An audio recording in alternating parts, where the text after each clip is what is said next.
Ave Imperator players. This is Gamer1745 here, and with a hopefully relatively short tutorial video on army maintenance and loyalty and similar topics on that. Recently pointed out to me, which I already knew, but thanks for pointing it out because I might not have known. There's a lot of things about this game I still don't know. But the suggestion is to keep generals from being in charge of armies for as long as possible. You know, particularly at peace, have no general in charge of your army because they can gain loyal units that are loyal to them personally. Because if we go to here, create new unit, I can't separate out these loyal units from him. So, and this particularly is a problem when he is a pretender to the throne, and he currently isn't very happy with us.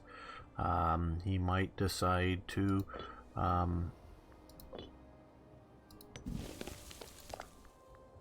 just try and get back to him.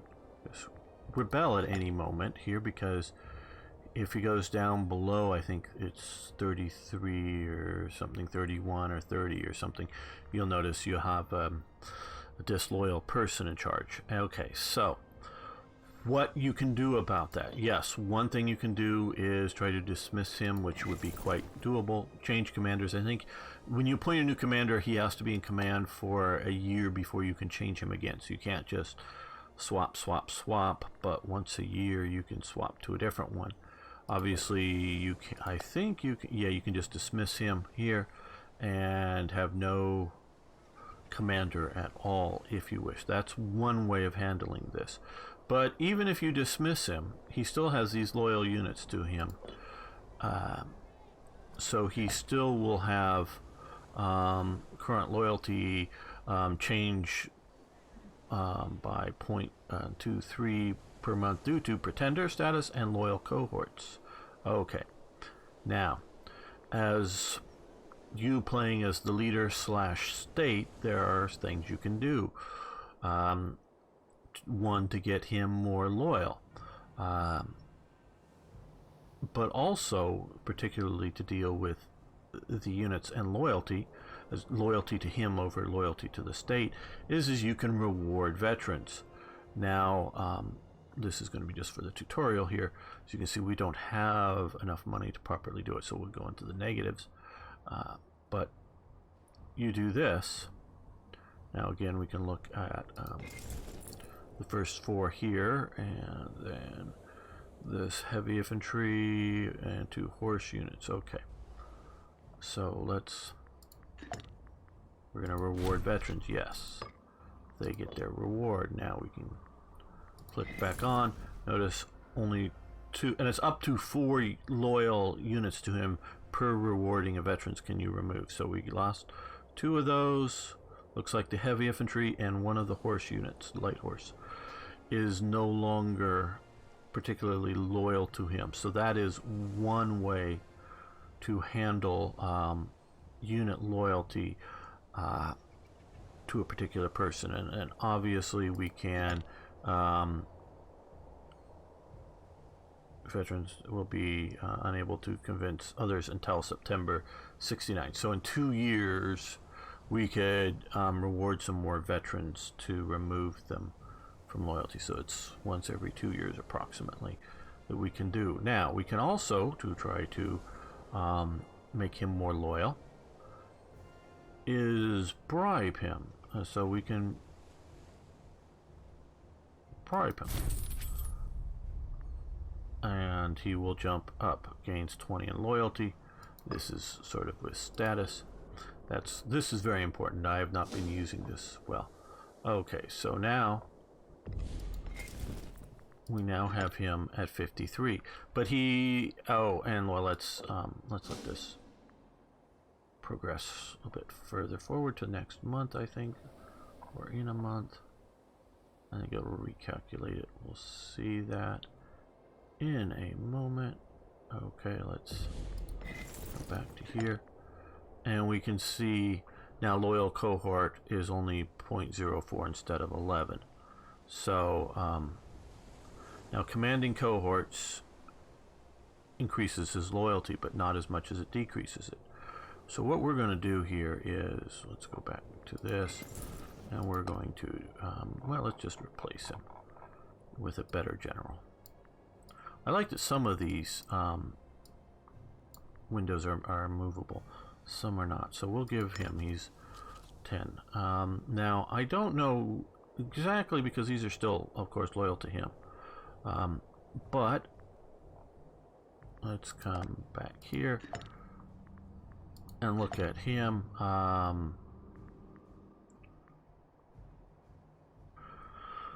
His character's disloyalties, problems, however. I think I read somewhere that he wants to be a governor. So let's see, we should be able to find him here now. Yeah. Milager. So he's at 53 years old. Characters loyalty state disloyal. Characters are more likely problems, however each has their limit. So we are going to make him governor out here. He only has a finesse, which is basically governability, of 3, so he's not a good choice for this. But as this is out in Cyrenaica, is sort of why I'm dumping him out here and giving him a job. So we'll give him a job. Let's speed this up even more. We should get through October.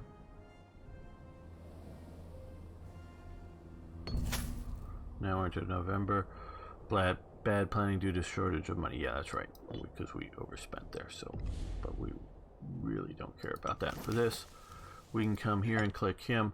Now he's up to 72 loyalty. So that's well within the acceptable range. Obviously, we'd love 100%, but even like our putative heir here is only 97% loyal. He knows that Ptolemy is old. Ptolemy currently in this situation has gout, and so he's going to inherit soon, so he's reasonably happy. But he now has his own place to play. You can give a free hand. Will cost 10 loyalty to revoke. So his monthly loyalty increases, his monthly corruption increases.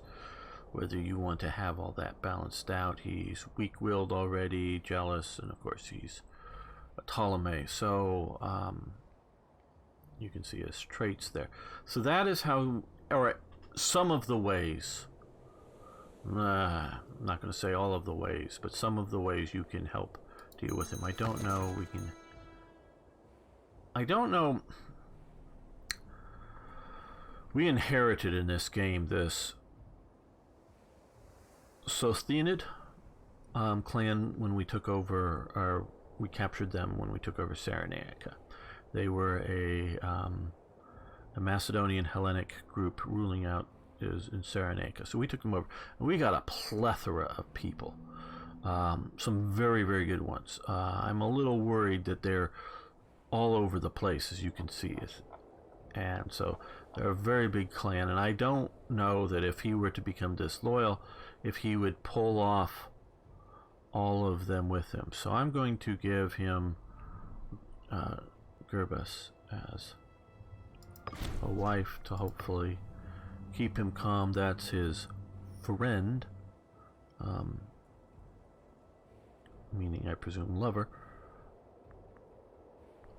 But so now we've dealt with a disloyal pretender, or one that was going to become it and start a civil war, because I have sort of testing, having fun, quite honestly having fun, playing advanced from where I have been making videos, and he starts a civil war that really is bad. Even when I removed him from this army, he forms a larger army down here, and it's a bad thing. So I really hope, and they do talk about assassinations in Johan did in a post just I think today when I was making this. This is the 26th. So, just to give you a time frame, I don't know when you'll be watching this, that they were going to deal more with assassinations. Now, I think we can assassinate. I haven't really looked into it. Yes, plan an assassination. We have to have at least one friend in Phrygia, but we don't, so we can't really plan an assassination of him. We could try to make some friends with somebody in there, but like maybe the disloyal child or something. But we really need to be able to have assassinations within our own country. I don't know if any of you have read, though I expect many of you, I'm going to tease you here a bit, are youngsters and don't even know what a book is. Well, I know you know what a book is. It's the thing they've tried to force you to read in school that you pretended to and didn't. But if you've ever read I, Claudius, and Part 2, Claudius the God, or a few more of you, I would highly recommend it. I think you can find sort of junky, quality versions on YouTube of I, Claudius, the series. And you can look at Livia's manipulation to get her son on the throne, of basically poisoning everybody, and that's a theory put forward by Robert Graves, who was a prolific translator of classical works into modern English and wrote I, Claudius. So I think he has some basis of foundation there for that. But there was a lot of the idea here because, again, we can't execute because he's not imprisoned. We can't imprison him because at first he was a general and then commanding troops, and now he's a pretender. This is the person you want to be able to assassinate the most, or imprison, because he is a potential threat to you. Augustus had a way of imprisoning family members on very, very, very small, little teeny, almost uninhabited type Greek islands or other little islands around, and doing that, not quite wanting to kill them, but because of their bad behavior. Augustus, or Octavian, as you may know him before he becomes emperor. So the misbehaving family members' imprisonment is imprisonment doesn't necessarily mean prison, stick them in there, guards. It could just be, hey, stick them on a little island, stick them out in a desert oasis, put them in a house, keep everybody away from them, have guards, let no one in but the one prescribed person to be the official liaison kind of thing, and somebody who delivers the food kind of thing, and they can have and may even have a few maids or servants there as well, depending on the situation. But so imprisonment doesn't necessarily mean a modern day prison situation. It could be just sort of internal exile. But you should be able to do some of that. Now that maybe have big stability problems and other things within your country, where assassinations, if you get away with it, meaning without anybody knowing that it was you that assassinated them, you're both successful and unsuccessful, but whether you get away with it, it should be able to do something for that, to get rid of unsuitable characters. And we can also look at particularly like Caligula, who had a lot of his family members assassinated. Now the Ptolemies did too, or executed or assassinated, or however. So that would be a good thing to have. So I hope you enjoyed this tutorial and bits of historical interest.